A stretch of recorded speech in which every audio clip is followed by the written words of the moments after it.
इस बात को समझ लीजिए। तो मैं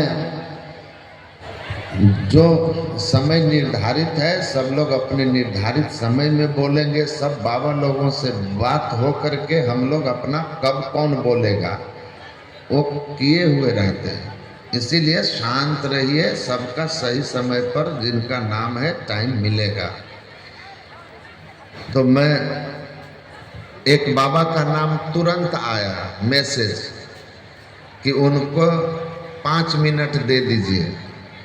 अब मंच पर अब उस लिस्ट में तो करना पड़ता है, इसलिए समझिए बात को, कितना प्रेशर होता है यहाँ, एक बार आके देखिएगा। तो मैं सबसे पहले 5 मिनट के लिए रांची के जो हमारे बालकृष्ण बाबा हैं यहीं पर, उनको रहने दीजिए, वो रहने दीजिए। 5 मिनट में आप अपना वक्तव्य रख दें।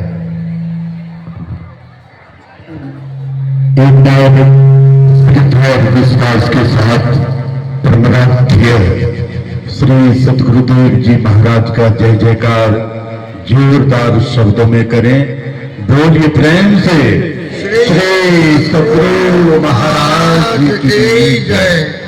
सज्जनों, इस पाली का प्रतिपाद्य विषय है ईश्वर का स्वरूप।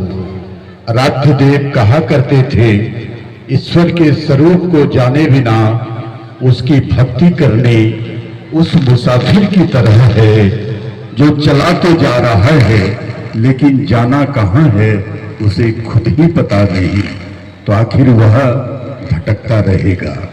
तो ईश्वर के स्वरूप को हम ठीक ठीक जाने और ईश्वर की भक्ति उसी के अनुकूल करें तो एक न एक दिन हमारा परम कल्याण होगा। तो आइए पूज्य बाबा से आगे का प्रवचन हम लोग सुने। श्री सद्गुरु महाराज की जय। अखंड मंडलाकारं व्याप्तं येन चराचरं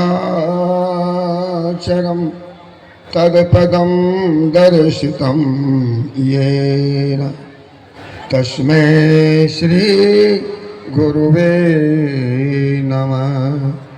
तस्मै श्री गुरुवे नमः।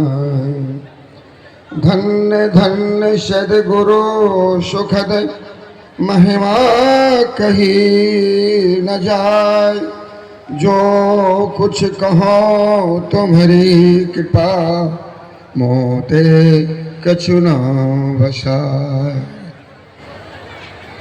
अव्यक्त रूप से सर्वोच्च सिंहासन पर मंचासीन परम आराध्य प्रातः स्मरणीय अनंत श्री विभूषित संत सद्गुरु महाराज के पावन जुगल श्री चरणों में कोटि कोटि नमन करते हुए मंचासीन मुद मंगल में